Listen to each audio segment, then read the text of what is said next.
بسم الله الرحمن الرحيم، وبه نستعين وعليه نتوكل.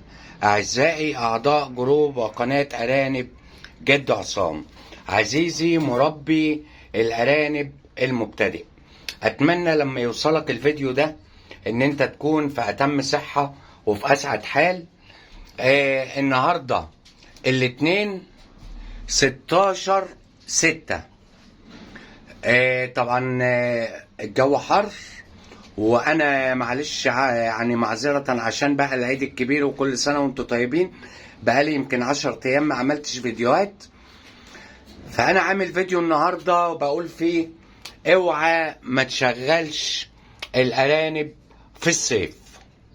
طيب احنا دلوقتي في الصيف، وانا عايز اثبت لك عملي ان انا ما بتكلمش كلام وخلاص، لا ده انا بثبت لك عملي ان انا بشتغل في الصيف، عشان ما حدش يقول الكلام ده مش مظبوط او مش حقيقي. حضرتك شايف النهارده هتلاقي في الفيديو تسجيله 16/6.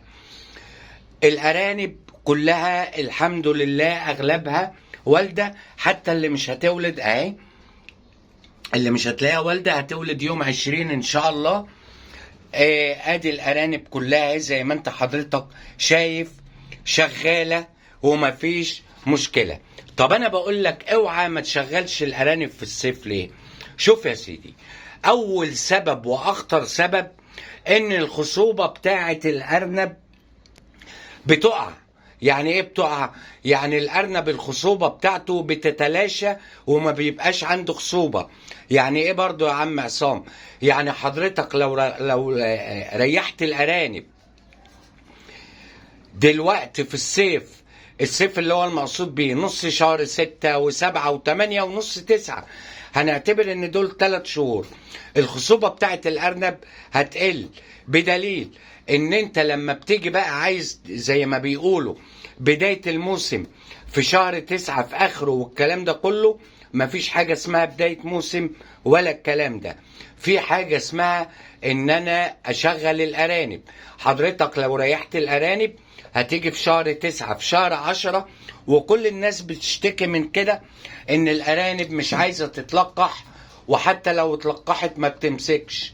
طب ليه؟ لان الخصوبة بتاعة الذكر وبتاعة النتاية سقطوا،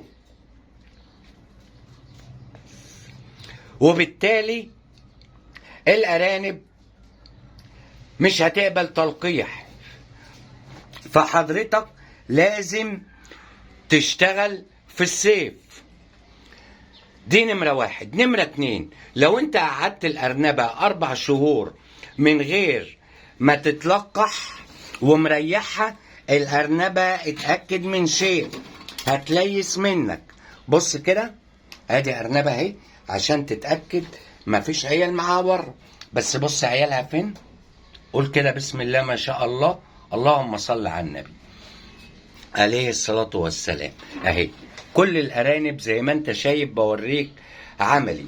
يبقى حضرتك الارانب هتليس منك. يعني ايه هتليس؟ يعني هيتربى دهون على الرحم، وبالتالي مش هتعشر، يبقى انت كده كمان خسرت. طيب الحاجة التانية ايه هي؟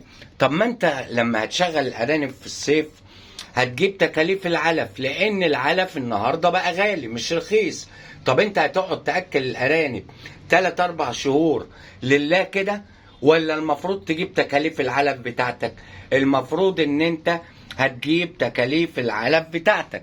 يبقى بالتالي لازم حضرتك هتشغل الارانب في الصيف. الاهم من كل ده، ارانب زي دي لما انا افطمها، احنا دلوقتي في شهر 6، لو هفطمها على عمر شهر، على ما يجي شهر 10 ده انا ممكن اطلع منهم سلالة، هيبقى عمرهم 5 شهور. يبقى انت بدل ما تروح تجيب ام ب 700-800 جنيه، لا انت فرصة بالنسبة لك ان انت تطلع سلالة في فترة الصيف. وارنب الصيف بيبقى جميل جدا جدا جدا، احسن من ارنب الشتاء، خلي بالك، لان بيبقى متحمل درجات حرارة عالية. صح ولا غلط؟ يبقى حضرتك هتشغل الارانب في الصيف للاسباب الكتيرة اللي انا قلت لك عليها، ووريتك دلوقتي حاجة عملي عن الارانب، ان انا لغاية دلوقتي الحمد لله اهو شغال. طب بنشتغل ازاي بقى في الصيف؟ هقول لك على الطريقة. بص كده الحمد لله الارنبة معاها كام اهي؟ 9، وفي عز الحر. هي دي السلالة الكويسة يا جماعة، وهو ده الارنب النضيف اللي انا اشتغل بيه طول الصيف، وما بيهمنيش درجة الحرارة توصل 40 توصل 35 اي حاجة، انا ما بيهمنيش الكلام ده.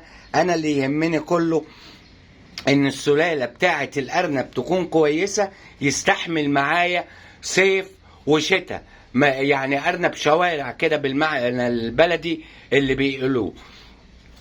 هقول لك على فيديو تاني هنشتغل ازاي في الصيف، عشان ربنا ان شاء الله هيكرمك. اتمنى لما يكون الفيديو ده وصلك اكون فدتك، والى لقاء قادم في فيديو قادم. لكم حبي ودعواتي بدوام الصحة والستر. لو عجبك الفيديو يا ريت تعمل لايك، يا ريت تشيره، يا ريت تقول لي رأيك ايه، ده كله هيسعدني. والسلام عليكم ورحمة الله وبركاته.